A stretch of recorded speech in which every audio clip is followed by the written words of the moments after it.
पर आज डीडीसी चुनाव के चौथे चरण के लिए वोटिंग खत्म हो गई। चौथे चरण में दोपहर 2 बजे तक वोटिंग होनी थी। 42% मतदान हुआ। चौथे चरण के लिए 34 सीटों पर वोटिंग हुई। इस चरण में कश्मीर की 17 और जम्मू की 17 सीटों पर चुनाव हुआ और चौथे चरण में कश्मीर संभाग में 48 महिलाओं समेत 138 उम्मीदवार थे। जम्मू संभाग में 34 महिलाओं समेत 111 उम्मीदवार किस्मत आजमा रहे थे। और अब जिस तरह से डीडीसी चुनाव में लोगों ने बढ़ चढ़कर हिस्सा लिया है, इसका सीधा सीधा सा मतलब है कि घाटी में लोग लोकतंत्र और अमन चाहते हैं और इसीलिए अपने घरों से निकल रहे हैं, अपने मत का इस्तेमाल कर रहे हैं। और ये कहा भी जा रहा है कि ये चुनाव बेहद खास हैं।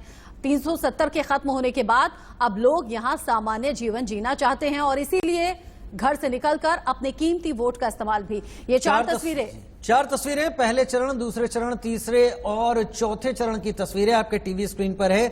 जहां तक गुपकार अलायंस की बात करें, उन्होंने इन चुनाव के पहले कहा था कि जम्मू कश्मीर की जनता इन चुनाव को नकार देगी। जम्मू कश्मीर की जनता जो कुछ भी केंद्र सरकार ने वहां पर यूनियन टेरिटरी बनाकर किया है उससे समर्थन नहीं रखती है। लेकिन जिस तरह से लोगों की भीड़ उमड़ी है, जिस तरह से वोटिंग परसेंटेज आ रहा है, उससे एक बात साफ तौर पर पता चलती है कि जम्मू कश्मीर वाकई बदलाव और शांति का पक्षधर है।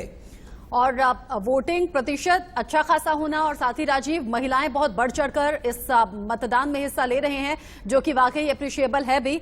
अजय जांडियाल भी इस पर हमारे साथ जुड़ेंगे और अपडेट हम तक पहुंचाएंगे। अजय, चौथे चरण के लिए मतदान आज हुआ, इससे पहले भी आपसे बात होती रही है, महिलाएं बढ़ चढ़कर हिस्सा लेती हैं, कोई खौफ कोई डर लोगों को दिखता नहीं और यही अमन चैन बदस्तूर जारी रखना चाहते हैं, इसीलिए बढ़ चढ़कर मतदान, इसीलिए वोटिंग प्रतिशत अच्छा।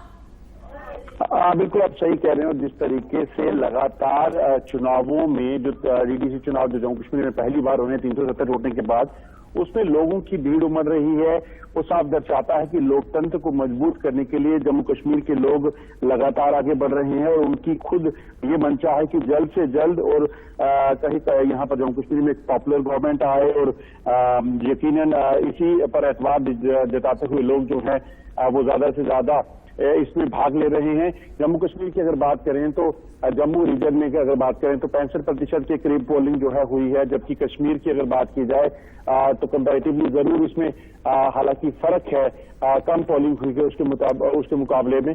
मगर जिस तरह से लोग बाहर निकल रहे हैं वो साफ दर्शाता है कि यकीनन लोग जो हैं वो चाहते हैं कि वो सरकार के साथ और देश के साथ आगे बढ़े, सरकार के साथ और देश के साथ आगे बढ़े, क्योंकि पिछले कई सालों से आतंकवाद की वजह से वो लोग काफी नुकसान उठा चुके हैं, हजारों लोगों की जानें जा चुकी हैं। सुरक्षा बल लगातार जो है कश्मीर में वो अपना डेरा डाले हुए थे और अब जब 370 तोड़ने के बाद उम्मीद जगी है नहीं कि लोग जानते हैं कि इसके बाद कई तरह के एम्प्लॉयमेंट और कई तरह के एजुकेशन, हायर एजुकेशन के मौके उनके तक पहुंचेंगे, उन तक पहुंचेंगे और हिस्सा लेना यह सबसे पहला कदम है, पहली कवायद है जो वहां के वोटर्स दिखा भी रहे हैं। बहुत शुक्रिया अजय जांडियाल तमाम जानकारी के लिए। बढ़ते हैं अगली खबर पर और बात करते हैं दिल्ली